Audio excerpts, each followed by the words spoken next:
Wyatt Roy, you've declared that you're prepared to cross the floor on a private member's bill to legalise same-sex marriage. Why? Well, the Liberal Party has a proud tradition of allowing its backbench members to exercise a free vote or a conscience vote on all issues. And I think on this issue, it is important that people in my electorate particularly, that they know what my views are. For the record, I think it's very unlikely that a bill will come before the House, and I doubt that a vote will happen, but if it would, I would very comfortably cross the floor on this issue. And that's not a decision you take lightly. The other point that I would make is the party room came to a conclusion around how they approach this issue, and the Prime Minister made a commitment that the Australian people, all people, will have a say on this issue. I think that's a really important thing, and I welcome that, and I think that's probably one of the best ways to have a real democratic process on such an important issue. But for me, as a Conservative, I think long-term, committed, loving relationships are a good thing. I think the institution of marriage is a very good thing, so much that I want to see more of it. And as a Liberal, I think that the government shouldn't invade our lives. I think wherever it is possible, let's get government out of our life. And currently, I think the Marriage Act regulates people out of something. So for me, with those views, and the fact that I said before the election that these were the views that I held, if it did come to a vote on in the floor of the House of Representatives, I would support a same-sex marriage bill, with one caveat, a very important one.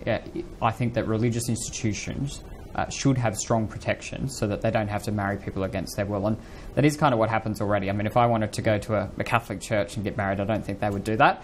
And I think that they should be protected so that they can, uphold their belief system. You yourself say it's unlikely that this private member's bill will be debated in Parliament. The Prime Minister has indicated that it will not be prioritised over other private members' bills. Given that, why do you feel the need to go public and declare that you'd cross the floor on something that's sort of unlikely to happen? Well, I think, it's a question that came up.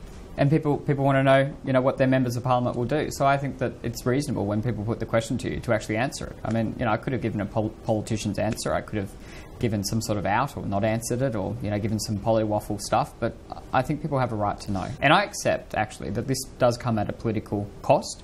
But I think politics is better served if politicians don't make a political calculation about how many votes they're going to get about everything that comes before the Parliament.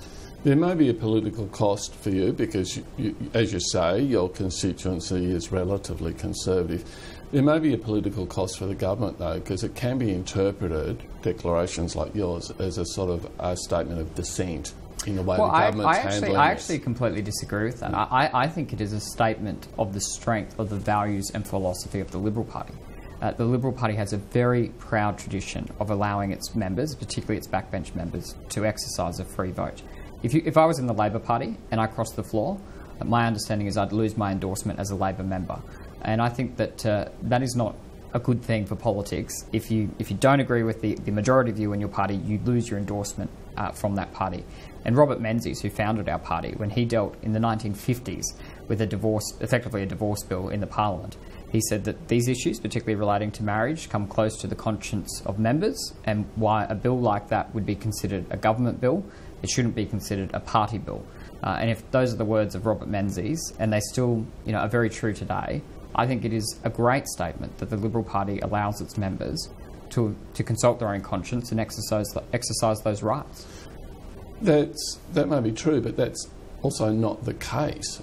You can exercise your conscience because you're a backbencher, but the whole of the executive, right down to parliamentary secretaries, cannot exercise that same conscience. Well, that's right, and I argued in the party room for a free vote, which would have allowed the executive members to do that. But I respect the decision of my colleagues on that. I think that when this discussion came up in the party room, we had an over 6-hour conversation, and it was very respectful. You had very passionate people putting different views from different sides, and I respect the decision of that party room. And I think that, honestly, particularly in the current political climate, if politicians could have conversations like that more often, people would probably think more of politicians. So I respect the decision the party room made on that. Obviously, I would have supported a free vote, but the tradition and the value of the Liberal Party is that backbenchers can exercise that free vote, and I think that's important. You cited the long and proud history of liberalism, citing Robert Menzies. how did you feel then when the National Party was included in that coalition party room? Shouldn't this have been an issue decided by Liberals? Well, as I said, the Liberal Party and the National Party have very different views on this issue, and I'm proud of the fact that I'm a member of the Liberal Party in those views, but we are a coalition. This is something that the decision was made to agree that they would come in, and we would, as a government, adopt a position. So I respect that, but I also respect the fact that we are not the National Party. We have very different approaches to these things, and I'm very proud to say I'm a member of the Liberal Party. Was it branch stacking? No, I don't think it was that. I mean, I think there is merit in the argument that the Prime Minister put, saying we are a government and we should reach a position as a government. But I accept that. But as I said, that doesn't change the fact that we are two different parties for very good reasons. Do you think the government may have handled this issue better? You've had, say, Christopher Pyne accusing the Prime Minister of branch stacking, but you've also had these sort of very public disagreements, say, between Scott Morrison and George Brandis, this whole issue of how to take the process further, where to go from here. Do you think it's been handled well? Well, there's two issues here. One is, I think this is the question that you put to me is around a political calculation. Mm-hmm. And on the issue of same-sex marriage, I actually think this should be way above politics. And in my own instance, I accept a political cost, but I think that it is important that we separate something like this from politics. But on your question, I can see different views on this, but I think that is something we slow down and we take our time with to get it right. As I said, I think it is an important thing that the Australian people can have their say and they all exercise that right. How that looks is really an open question. So I think it's not particularly unhealthy that we have people having a discussion, albeit a public discussion, about how we can develop what sort of question and how we take to the people. And on my own personal view, I think it's important that that is a plebiscite, and I think that that should be done separate to an election. Now, that could be before the election or after the election, but I think that it should be separate to an election. Why separate to an election? Well, I think that, one... Because Labor is going to campaign on this Absolutely. in the election if the plebiscite isn't held before, isn't it? Yeah, I think that's probably true. I think there are two things. One is, this is not why I ran for Parliament. These are not the issues that I had at top of mind when I ran for Parliament. I want to talk about the economy, I want to talk about jobs, I want to talk about how we get taxes lower, I want to talk about how we give Australians opportunity.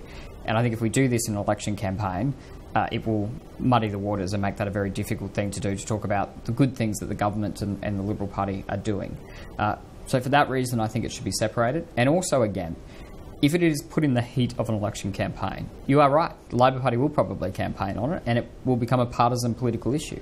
And I don't think something as important as this should be something that gets thrown into the day-to-day politics and this sort of partisan positioning. It actually should be something that rises above that. So for me, let's give it its own clean air at a separate time, before or after the election, so that we can have that discussion.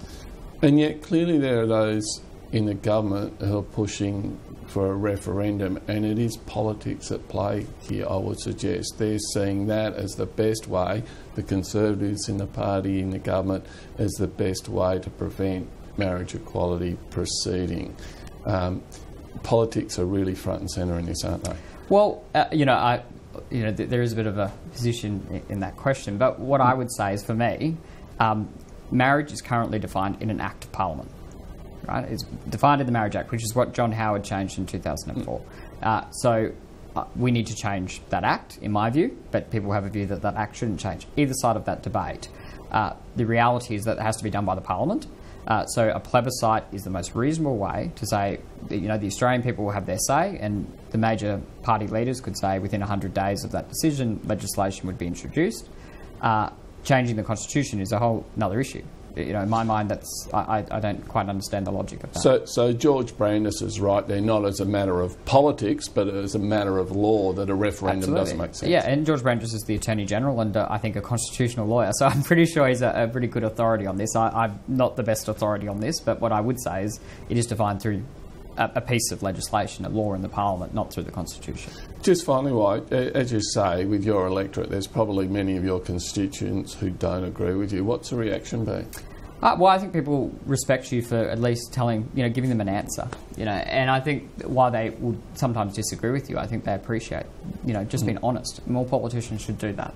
And I made my view known on this issue before the last election because I thought that it was important before locals walked into that ballot box, they knew what my view was. And it was, to be honest, a very large, aggressive campaign against me on this single issue. And I always accepted that because I think, again, the calculation shouldn't be about how many votes you get. It should be about what you think is right, and people have a right to know what your views are. So, at least in my own case, people cannot say that my view wasn't known before they walked into a ballot box at the last election. And the Prime Minister said before the last election that the issue of a free vote would be discussed by the post-election party group. Now, we've had that.